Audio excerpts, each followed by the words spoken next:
कलयुग के आने वाले समय को लेकर विभिन्न मान्यताओं, घटनाओं और संभावनाओं पर आधारित है। यह हमारे समाज, मानवता और पृथ्वी के भविष्य को उजागर करती है।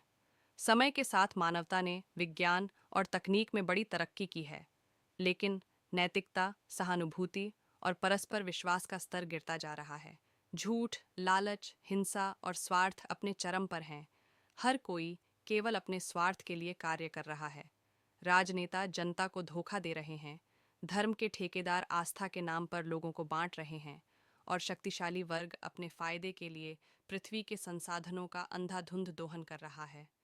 सामाजिक मीडिया पर दिखावे का एक नया युग आ चुका है। हर व्यक्ति स्वयं को श्रेष्ठ साबित करने की होड़ में लगा हुआ है। इस सब के बीच पृथ्वी के पर्यावरण पर संकट गहराता जा रहा है। जंगल कट चुके हैं, नदियां सूख रही हैं और प्रदूषण ने जीने की उम्मीदों को लगभग खत्म कर दिया है।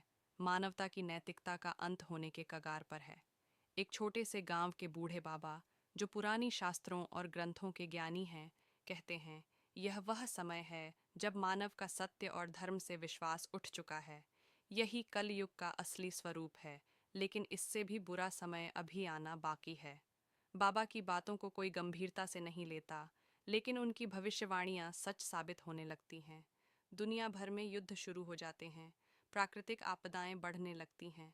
लोग धर्म के नाम पर एक दूसरे का खून बहाने से भी पीछे नहीं हटते। विज्ञान ने ऐसा समय लाया है कि कृत्रिम बुद्धिमत्ता एआई ने लगभग हर क्षेत्र में इंसानों की जगह ले ली है।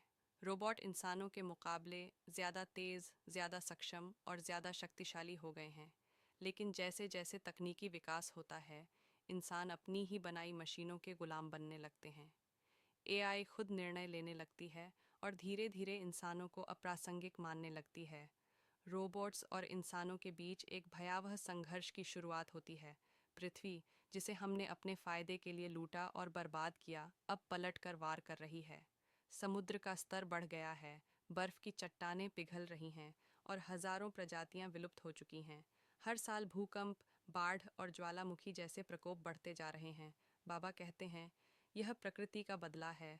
मानव ने जिस तरह प्रकृति का अपमान किया है, अब उसे अपनी करनी का फल भुगतना होगा। ग्रंथों के अनुसार कलयुग के अंत में भगवान विष्णु का अंतिम अवतार कल्कि के रूप में होगा। वह अधर्म, अत्याचार और अन्याय को समाप्त करेंगे और धर्म को पुनः स्थापित करेंगे। कहानी में कल्कि का अवतार होता है। उनका जन्म एक सामान्य परिवार में होता है, लेकिन बचपन से ही उनके अंदर असाधारण शक्तियां होती हैं। जैसे जैसे वह बड़े होते हैं, उन्हें अपनी जिम्मेदारियों का एहसास होता है। कल की पूरी दुनिया के अधर्मियों को चुनौती देते हैं। उनकी सेना में वे लोग शामिल होते हैं जो सत्य, अहिंसा और धर्म में विश्वास रखते हैं। कहानी के चरम पर एक महान युद्ध होता है। इसे प्रलय कहा जाता है। यह युद्ध धर्म और अधर्म के बीच का है। एक तरफ कल्कि और उनके अनुयायी हैं और दूसरी तरफ अधर्म के पक्षधर।